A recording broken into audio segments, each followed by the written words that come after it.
How to fix Instagram Reels ad note features not showing. So if you want to fix the ad note features not showing on your Instagram, then the first thing you need to do is you just need to simply open up your Play Store or your App Store. Go with search. Under search, you just need to simply go and search for Instagram. Once you search for Instagram, if you have any updates under your Instagram, then you just need to simply tap on update and update your Instagram application.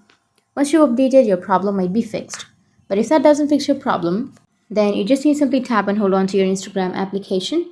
Go with the app info. Under your app info, you need to go with storage and cache and go with clear cache. After clearing your cache, your problem might be fixed. But if that still doesn't, then you need to go back, open up your settings, and you just need to simply go with search.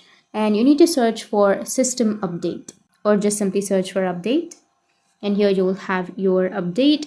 You can simply go with the security update or the system update, and then you can update it. So I've recently updated. If you have any system updates right here, then you will have the update. You just need to simply go and update it. After updating, your problem will be fixed.